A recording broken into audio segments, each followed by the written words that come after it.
Today's video is going to be pretty quick. So quick, in fact, that I'm going to attempt to record it all in one single take, which is really pretty good for me. Well, depending on my editing skills, maybe you don't know. Actually, that's my editing skills are pretty bad. So that's pretty good for me.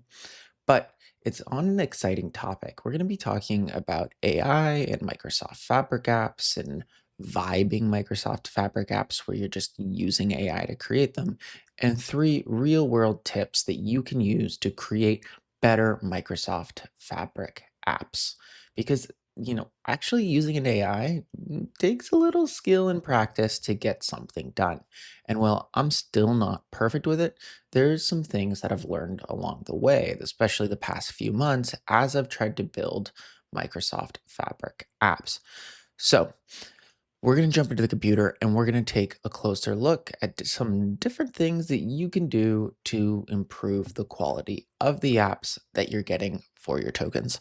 But before we do that, if you could do me a favor and go on over and give this video a thumbs up and then move on over and hit the subscribe button, it would mean a lot.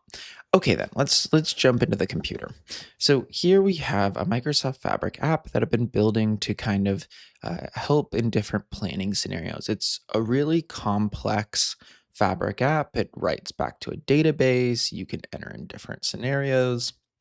There is like an Excel building grid here. You can enter in different master data. There's different windows, right? And building this was really a pretty complex situation, right? You can see all these different UIs kind of popping up. So that kind of brings me to my first tip that I've been doing more and more and more, and that is actually going through and before you let the AI write any code, having the AI build an implementation guide.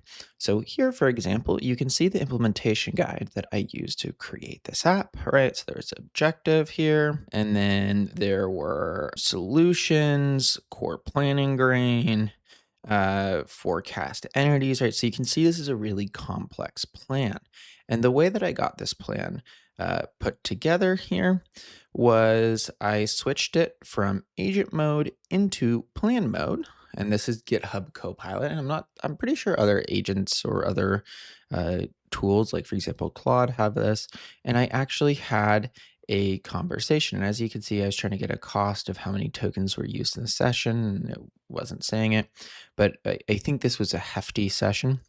But anyway, I had a conversation with the model in plan mode, and I had it um, do that. That way I could have this plan. Then I had it implement the app from the plan. And I found that if you spend the time going through the plan, saving down a markdown file, you get a lot better uh, kind of app put together here than you would if you didn't have a plan. And that then brings me to my second tip, which is, hey, don't let the AI write all of the code. Now, the what I'm saying there is that if we go all the way back over and we go to this app that we have open, what you'll notice is that there's some functionality here that's pretty advanced. So for example, there's different cells here that you can edit. It's using kind of some chunking, right? I can copy and paste, I can highlight cells.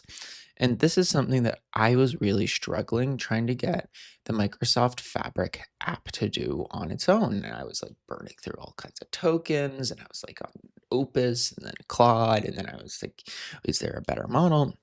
And what I ended up doing was, because these apps are primarily written in React, is I ended up doing some Googling and I found some open source frameworks that other people have actually built and coded.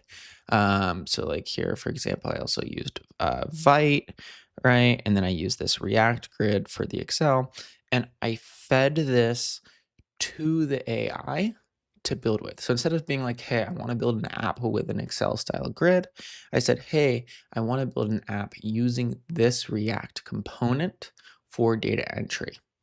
And then started to have a conversation with it about that. And that stopped it from burning a bunch of tokens, trying to basically replicate this project here, which again saved me a ton of time.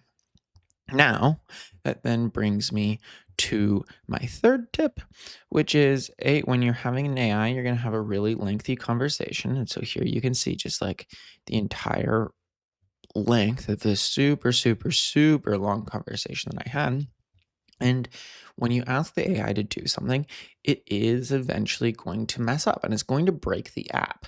So, what you need to do, and I would argue this is more important than pretty much everything, is you need to initialize a Git repo in the project from the start. So, what that means is that then after every single change, the app makes a commit. And you can even have the app as part of like your instructions file in the GitHub Copilot workspace.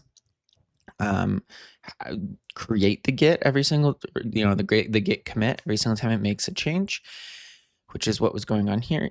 And what that will mean is that if the AI messes up, you can immediately be like, hey, roll back that change.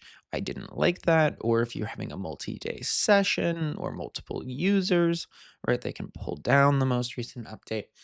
And it just makes the app work better. So there you have it. Those are my three kind of tips here, which is one, use a plan mode or an implementation mode before you have the AI starting to create any kind of code.